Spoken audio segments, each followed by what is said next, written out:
दोस्तों नमस्कार। आप सबका स्वागत है मेरे चैनल हिंदी की बिंदी पर। मैं हूं डॉक्टर प्रदीप प्रसन्न और आप भी प्रसन्न होंगे। आइए कुछ नई बातें सीखते हैं आज के टॉपिक के साथ।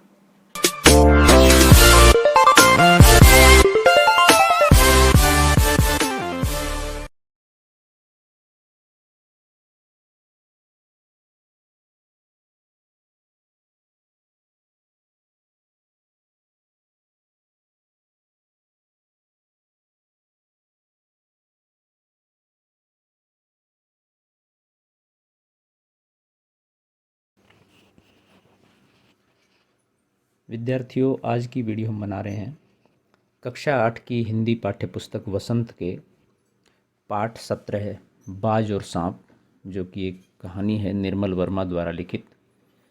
इस कहानी के प्रश्नों के उत्तरों को लेकर के वीडियो बना रहे हैं।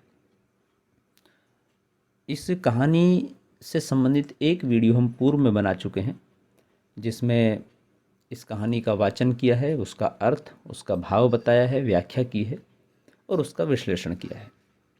आप हमारे चैनल पर विजिट करके वो वीडियो देख सकते हैं। अब इस कहानी से संबंधित प्रश्नों के उत्तरों की वीडियो हम बना रहे हैं, जो आपके लिए परीक्षाओं में बहुत उपयोगी रहेगी। आप उससे तैयारी करके अच्छे अंक प्राप्त कर सकते हैं और पाठ को बेहतर तरीके से समझ सकते हैं। तो आइए शुरू करते हैं आज की वीडियो। आप देख रहे हैं हिंदी की बिंदी चैनल। तो पहला प्रश्न है, घायल होने के बाद भी बाज ने यह क्यों कहा, मुझे कोई शिकायत नहीं है, विचार प्रकट कीजिए। तो इस प्रश्न का उत्तर है, घायल होने के बाद भी बाज ने यह कहा कि मुझे कोई शिकायत नहीं है।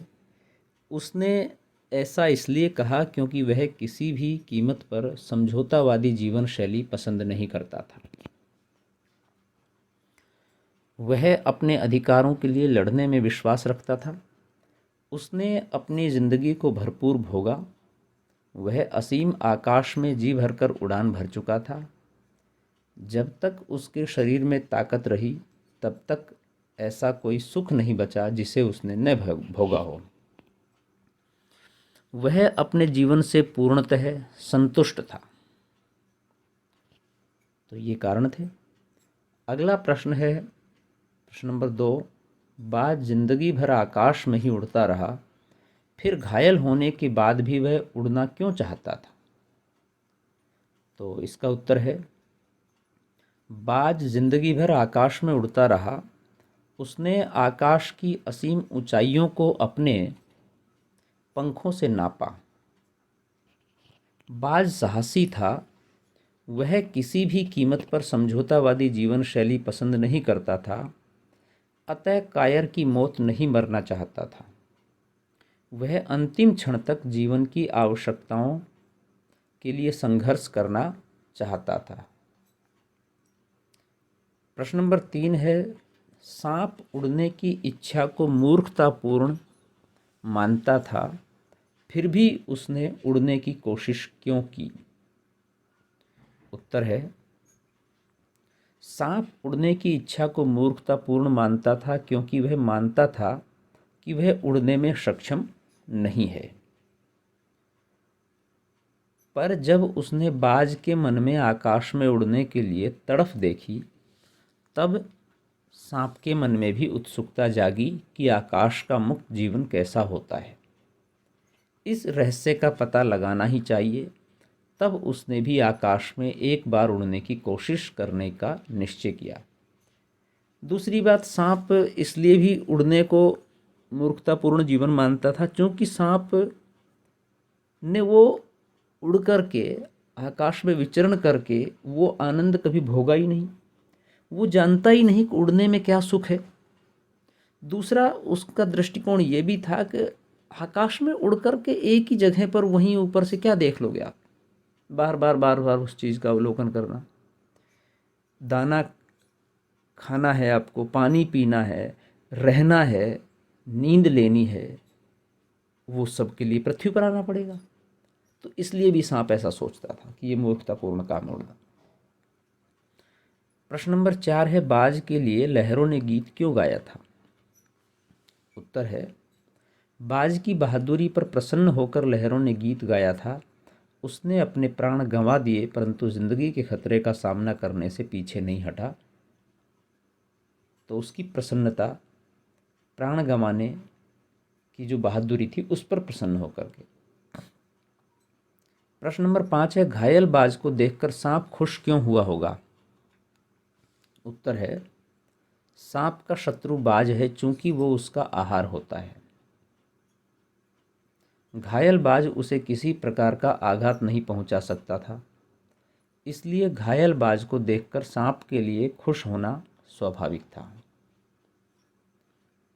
प्रश्न नंबर 6 है, कहानी में से वे पंक्तियां चुनकर लिखिए जिनसे स्वतंत्रता की प्रेरणा मिलती हो।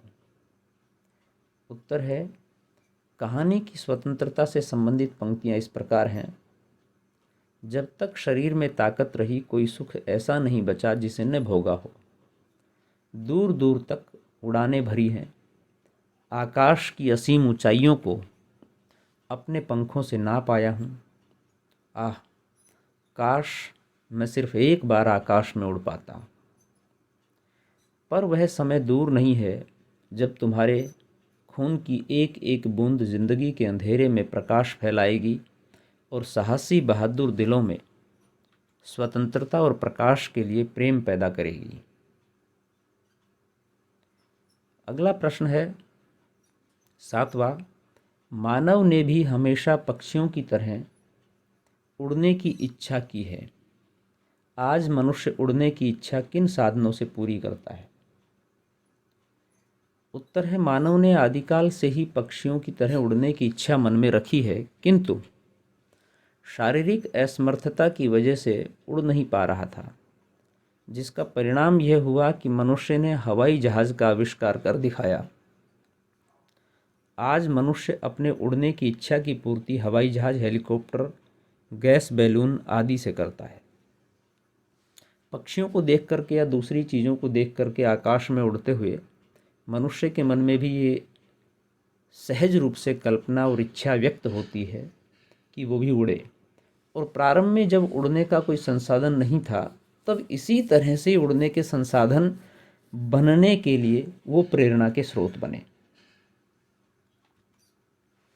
भाषा की बात के प्रश्नों के उत्तरों की बात करें तो पहला प्रश्न है, कहानी में से अपनी पसंद के 5 मुहावरे चुनकर उनका वाक्य में प्रयोग कीजिए। तो मुहावरे बहुत सारे हैं, 5 आप चुन लीजिए और उनका वाक्य में प्रयोग कर दीजिए। नहीं आता है तो हम जो चुन रहे हैं उनको आप समझ लीजिए।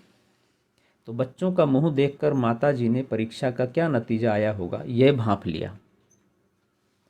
हिम्मत बांधना, मित्र के आने पर ही परीक्षा के लिए राहुल की हिम्मत बंधी। अंतिम सांस गिनना, दादाजी की गिरती सांसें देखकर माताजी ने स्थिति भांप ली कि वे अपनी अंतिम सांस गिन रहे हैं।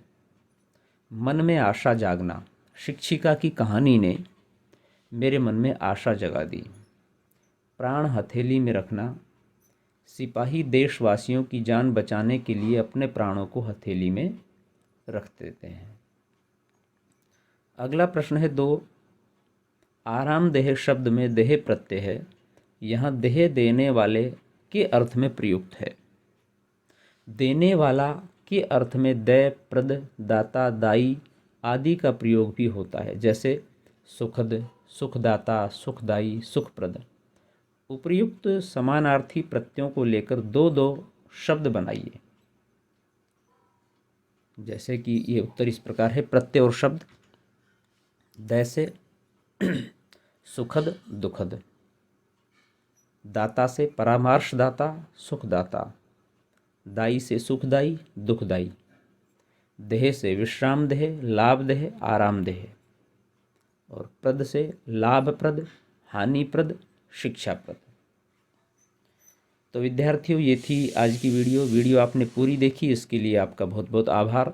आशा करते हैं वीडियो आपके लिए लाभदायक होगी, परीक्षाओं के लिए उपयोगी होगी, आप इसको बेहतर तरीके से समझ पाएंगे। इस पाठ को, इस वीडियो को देख करके, सुन करके, समझ करके आप अपनी परीक्षाओं की तैयारी ठीक से कर पाएंगे। यदि वीडियो अच्छी लगी तो इसे लाइक करें, शेयर करें, कमेंट्स करें और हिंदी की बिंदी चैनल को सब्सक्राइब करना न भूलें और साथ ही साथ बेल आइकॉन को भी दबाएं ताकि सभी प्रकार की वीडियो की सूचना, उसका नोटिफिकेशन आप तक पहुंच जाएं। और एक ख़ास बात कि वीडियो को सब्सक्राइब करने पर, कमेंट्स करने पर, लाइक करने पर, नोटिफिकेशन दबाने पर कोई आपका पैसा नहीं लगता है। किसी तरह का कुछ भी खर्च नहीं होता है आपका। बस एक तरह से आपने वो दबा दिया तो अपने एड्रेस हमें दे दिया है कि आप इस एड्रेस पर ये वीडियो भेज दें। और एड्रेस कौन सा? जो आपने अपने ईमेल आईडी से यूट्यूब पर बना रखा है, उस पर नोटिफिकेशन आएगा। बस इतना सा है। तो विद्यार्थियों, आज के लिए इतना ही। यदि इस वीडियो को लेकर के या किसी अन्य टॉपिक को लेकर के आपके मन में कोई सवाल, कोई जिज्ञासा, कोई प्रश्न हो तो आप कमेंट्स के माध्यम से हमें सूचित करें, हम उसका समाधान करने का प्रयास करेंगे। आज के लिए इतना ही। नेक्स्ट वीडियो में नेक्स्ट टॉपिक के साथ फिर मिलते हैं। तब तक के लिए शुक्रिया, नमस्कार।